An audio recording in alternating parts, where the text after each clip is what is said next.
Spletnim uredništvom Večera danes Daša Hliš, prva ženska zmagovalka resničnostnega šova v Sloveniji. Daša, pozdravljena in seveda čestitke tudi z naše strani. Ja, hvala, pozdravljeni. Odkar si zmagala na kmetiji, se je tvoje življenje verjetno zelo spremenilo. Ljudje te prepoznavajo na ulici, novinarji te vabimo na intervjuje. Na kakšen način je tvoje življenje sedaj drugačno? Si mogoče drugačna tudi ti? Ne, jaz definitivno nisem drugačna, ampak jaz mislim, da si že ti tle v tem vprašanju vse opisala. Ne? Kaj je drugače to, da me ljudje prepoznavajo na cesti, da mi čestitajo, da govorijo Daša s kmetije. Ne? Drugače pa itak ni nič drugačno. Jaz si bi želela, da bi bilo kaj drugače v tem smislu, ne? Da se mi bi kakšna priložnost, ne vem, ali za delo, ali v medijskem smislu, v tem smislu odprla. Ne? To bi bilo drugače. Drugače pa isto, počnem iste stvari, hodim na faks, ista Daša, nič spremenjena, tako da iz moje strani je vse isto. No.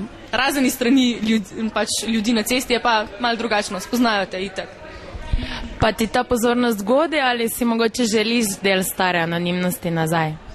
Pa tako je, no, jaz čisto iskreno povedan, malo ti godi, ne, na začetku ti malo paše, ti je tako zanimivo, ker je nekaj novega, ne, ker te vsi poznajo, pa včasih res, no, ko greš koliko je v trenirki, pa nisi izrihtan, pa tak, pa te vsi neki prepoznavajo, ti pa včasih tudi ni fajn, no, hočeš imeti tisto anonimnost, ali pa če grem, ne vem, v kino s fantom, ali pa tako mi je fajn, da sva sam midva, ne, pa da je še 10 ljudi naokoli opazuje in gleda in s prstom kaže, tudi gre včasih malo na živce, ampak dokler so ljudje, ne vem, korektni in ti mu kar čestitajo, pristopijo do tebe, mi je v redu.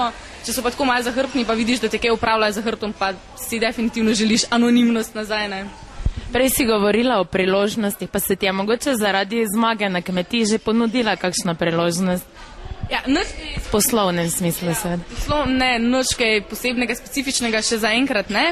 Delam na tem, da bi jaz naredila kaj, ne vem, zdaj razmišljam oziroma delam na tem, da bom naredila svoje v bistvu podjetje odprla, ker bom imela, ja, ful veliko sem se še jaz prej ukvarjala s tem hostese in te variante in prireditve in organizacije in vse skupaj.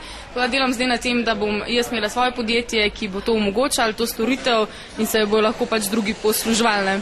Drugače pa, da se mi bo kaj posebej odprla, pa zaenkrat še ne, čakam, ne.